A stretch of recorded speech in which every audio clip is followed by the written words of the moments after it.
All right, so I'm going to continue to unpack resistance because it's a spiritual buzzword and many people don't really know what it means or what it feels like to release resistance or kind of how to do that in the moment. And I'll start this conversation by saying that really the easiest way to release resistance is to get in your body. Because if you don't anchor the feeling of pleasure and trust in your body, it will be very difficult for you to get off the hamster wheel of your mind. Because where else, you could float out in the ethers, you could be in your mind, or you could be in your body. You have to be somewhere, or your focus has to be somewhere. So when you anchor yourself in your heart and in your body, there's this feeling of like pleasure, really. It's like this happiness, this soft joy of being alive that is really accessible in the body.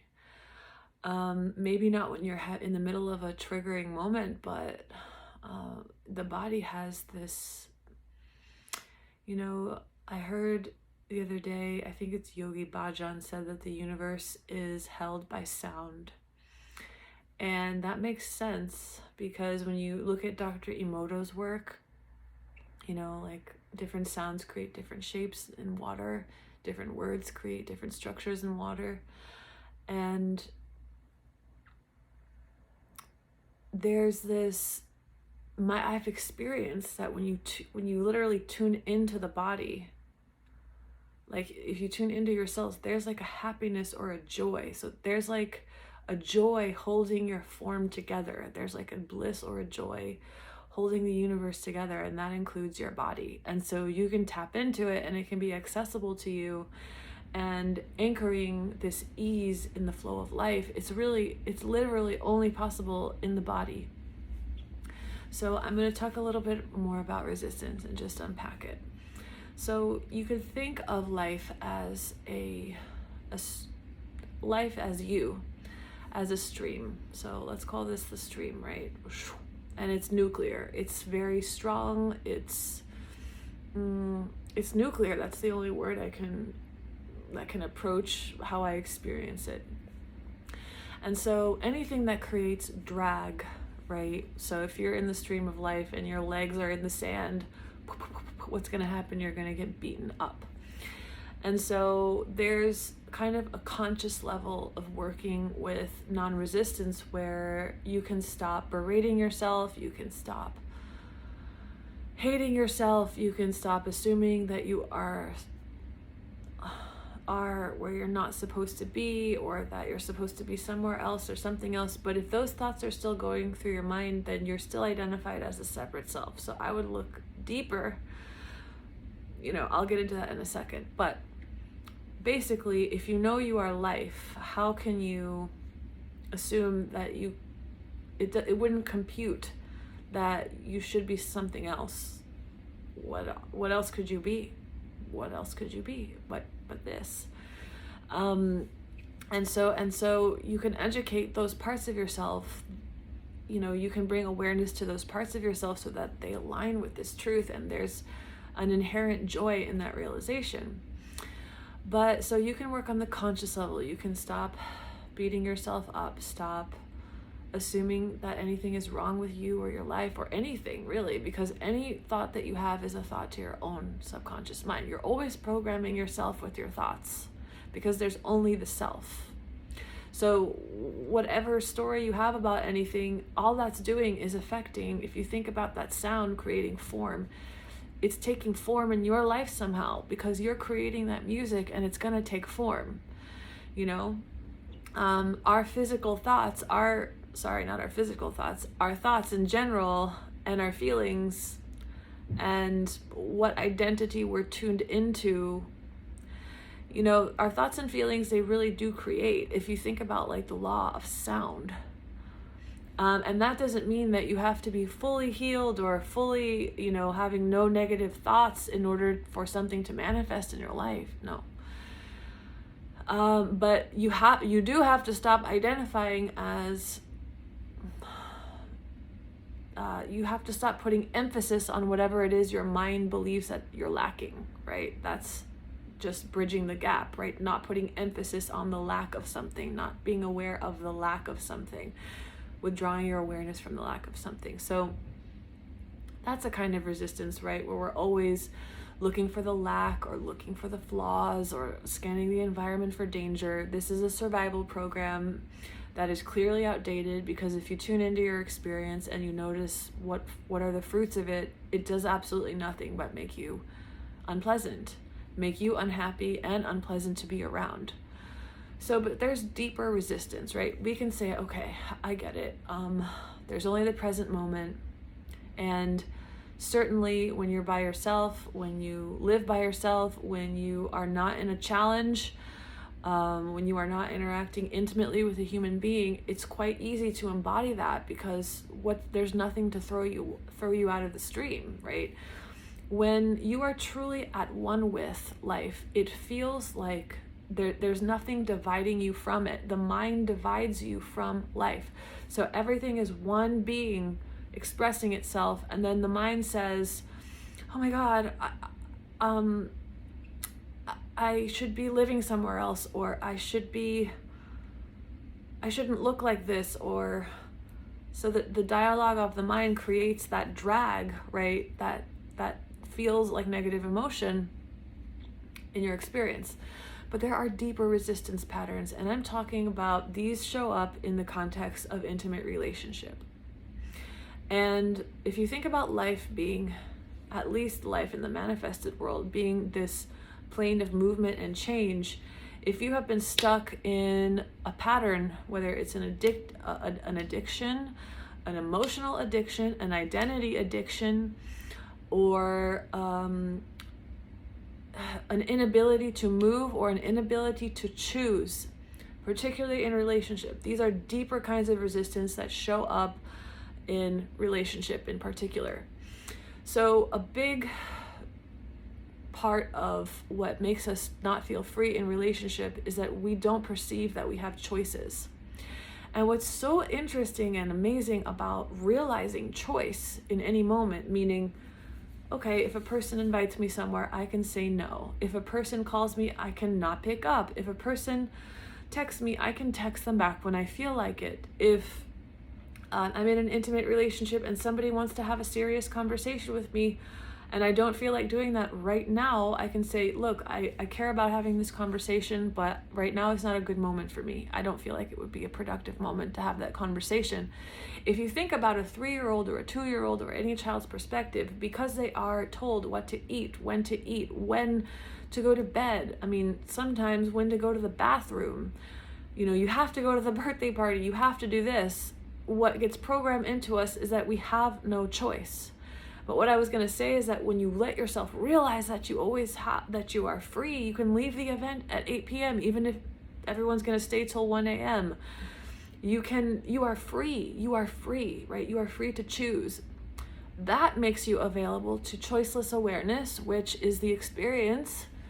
And I always say experience. Even when there's no experiencer in spiritual awakening, there's still an experiencer, because it has to register on some level that even if it's like 0.5% of an I, right, compared to an ego I, there's still an I experiencing I merged with the moment, right? There's still an I there, but you become available to the possibility of choiceless awareness, which means there is nobody to choose, because there's just me life moving this way and then moving this way and then moving that way. But it's interesting, at least from what I've noticed, sometimes it requires this more individual healing in order to become available to that. So that's a big one. That's a big source of resistance in human lives. We don't perceive that we have choices, and that could look like being in a marriage that it never occurs to you that you have the option to leave, even if you are being severely abused. It can look like all of the things I described, like the minutia of life, just not feeling like, sometimes we get tense and we start getting angry at someone because we're actually angry at ourselves, because we're not exercising choice, which is the throat chakra action, because we don't exercise choice, what we do is we start pushing people away, right? Pointing out their flaws, ruminating on their negative aspects, because instead of just realizing I'm free, that person is who they are, and there's no sense of being unkind or mean. If this is not meant for me, I can go somewhere else, or I am free to change my attitude as well. But it's what we really resent is that we're stuck in the 3-year-old. We don't really resent others. There are no others. We resent the feeling of being trapped. So what happens is that when you realize choice, and that you realize that you are free, you're not obligated to do anything in life, that freedom raises your energy level and brings power back to you, where then you have more energy and therefore more love, because life energy is love, and then you may very well want to spend time with them. So it's like giving yourself in every arena of life choices, right? I'm not obliged to behave a certain way. I'm not obliged to eat a certain way. In my particular life, that has been an interesting journey, because I wake up at 4 a.m. The way that I eat, the rhythms of my body are unusual compared to most people. And so it doesn't work like when my family wants to get together, they're Latin, they want to have dinner at 9 or 10 p.m. It's like, this is never going to work for me, guys. And I just had to tell them politely, and sometimes they still resent me for it. And guess what? I love them, but I'm not really concerned about that. So, but I had to say, look, let's have lunch sometime. Let's get together during the day sometimes. That's what works for me. And so whether they comply with that or not, it's none of my concern. What is of my concern is that I feel free in my experience. And people are afraid that if they allow themselves to feel free, that they will push people away. But it's the opposite. We push people away because we're trying to avoid feeling helpless, feeling like the child. When people are in our experience and they emphasize our sense of helplessness, powerlessness, shame, anything that reminds us of being not free, not empowered, trapped, helpless, choiceless, that's what we resent. We don't resent people. So I would ask myself, do you notice, like in your interactions with people, that you actually turn up, you get angry at them in order to get away from them? Or a lot of people say, oh, I hope my partner cheats on me so that I don't have to break up with them. But I really have been not feeling this situation for a long time. Why? Like, I would look at that. What am I afraid of? What am I afraid of if I made this choice? Are you afraid of hurting a person?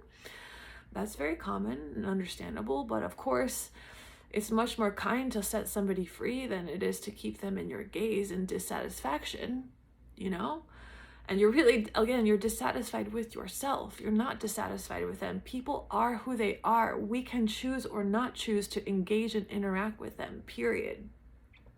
So another deeper kind of resistance is an identity addiction or an emotional addiction, which is kind of the same thing.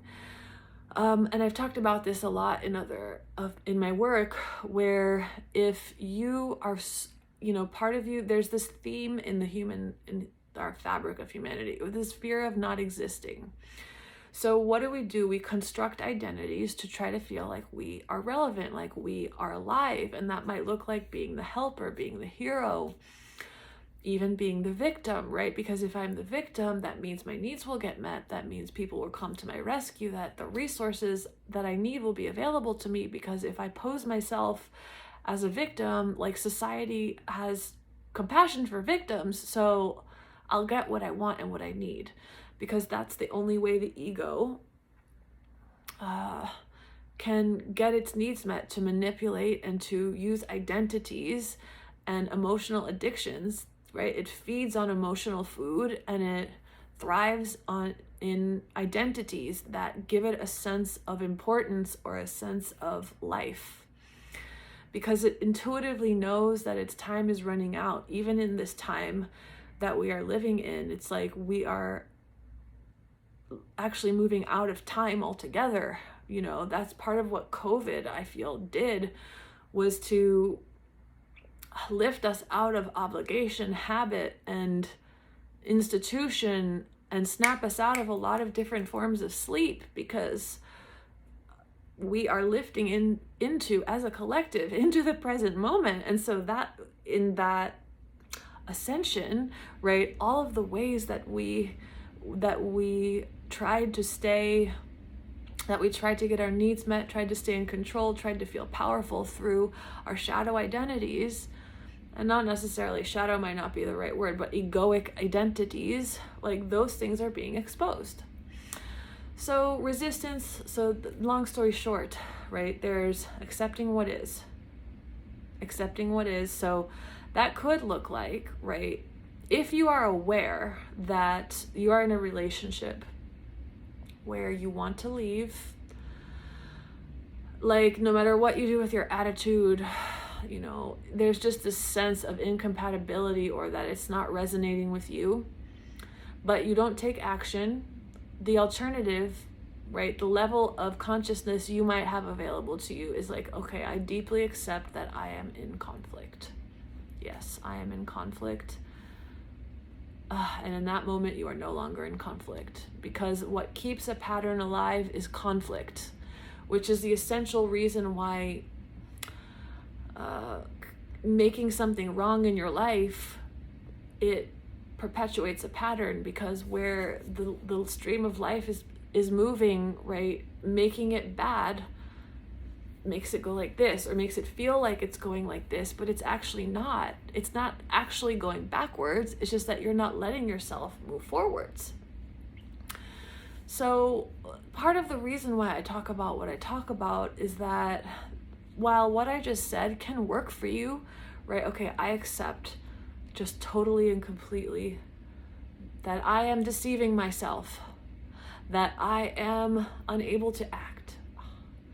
That if that realization and that release of resistance was truly deep enough, that might give you some energy back and you might act. But if that's not you, and you find yourself in repeating patterns, whether it's in a relationship, or whether it's a destructive behavior towards yourself, you might want to look at some of the deeper resistances going on there. Like, well, what will happen if I make this choice? What will happen if I make this choice? Will I have to confront issues about money? That's very common, right? Especially in leaving a relationship. Issues about loneliness, issues about abandonment. I've mentioned that for me in particular, I noticed how desperate I would become, or how agitated I would become, if I didn't feel connected to any human beings, right? Being physically alone is the best. I love it. I love being with people too, but I really love being alone. But knowing that I had connections, though, to interact with was a sort of comfort to me. And when people would disappear, and the truth is they were just busy, the truth is they were just, right? I have a lot of friends that I talk to, but when everybody disappears at once, it's like the universe is giving me the opportunity to allow myself to feel the resistance I have to that moment. Like, what is this about? Now, in that moment, for me in particular, like, I'm actually feeling it right now because I tuned into it. So I'll show you what it feels like to be totally merged and at one with sensation, because we're really avoiding sensation, right? We, as children, maybe, you know, like I may have given this example, maybe you didn't get picked up from school one day, and you noticed everybody leaving, and you started to panic, and maybe your mind said, well, I'm not going to eat ever again, or I'm not going to, you know, be loved ever again, right? So you have an impression now. So because you assigned a meaning to the experience, okay, that will keep playing out. And so every time, you know, now people disappear from your life, or something like that reminds you of it, you're going to maybe start to feel panic, right? Panic. And lately this has been coming up. Like, I thought that this had moved through me, but it's actually lately I've been having a lot of dreams about death, about the death of people I know. It's almost like a deeper level of the death of the idea that there are others. And it's also a kind of gateway of letting myself feel this aloneness, like this true aloneness of, like, the reality is that there's just one being here. And parts of me are avoiding feeling that. And in my personal life, that gets triggered when people aren't available to connect with. And I feel the panic, and I feel myself wanting to go to Merrick Park, you know, a place to shop, go to Whole Foods and shop. And where I don't say that that's a bad thing, I know that I'm prolonging, or I'm putting in the future my freedom, because what I'm getting away from is this sensation. So I talk about allowing sensation completely, how to feel, and how that releases vital energy. I do not interact very much with social media. I don't like the vibration of Instagram, but I have a photo on my Instagram. It's called Alexandra X Francesca. And there's a photo of my hand, an imprint of my hands that are on my legs. I meditate with my hands on my legs, and my hands burn handprints into my skin because I have transmuted a lot of emotional energy from my personal life, from the collective. And what happens is that it gets repurposed into vital energy, healing energy that you could use for hands-on healing, or for artwork, or for, right now it's coming through my voice, right? That's how it's expressing now. But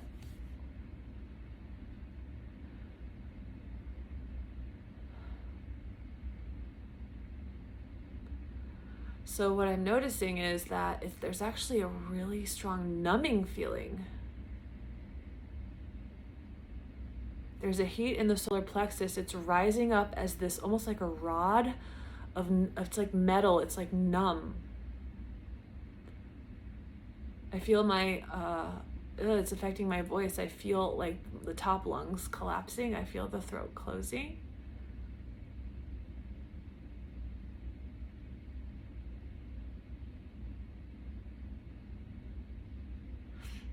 I feel it rising up through my lower jaw, and it's in my throat.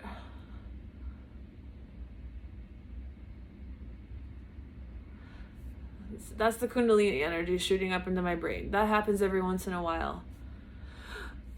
But what I'm noticing is that, so like the energy is coming up from the solar plexus, going through the heart chakra. It's almost like the heart chakra pulls up your survival energies and washes the energy, and it's like spreading out, and it's still unfolding. I feel it slowly rising up through my head, up through my brain.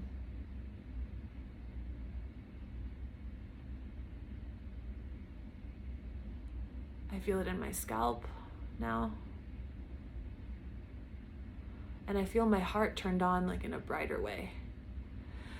So there you go. Some energy just released. I tuned into this fear that I have of aloneness, and it just made its way. It just ran its course.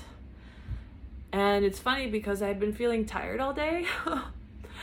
Didn't have much energy, and now I feel a lot, like I feel more vitality in my body. Like I feel lighter, I feel less drag. Because this has been coming up for me. This is something that my soul, you know, saying, come on, it's time for this now. It's time for this now. So I should say life is saying it, not my soul.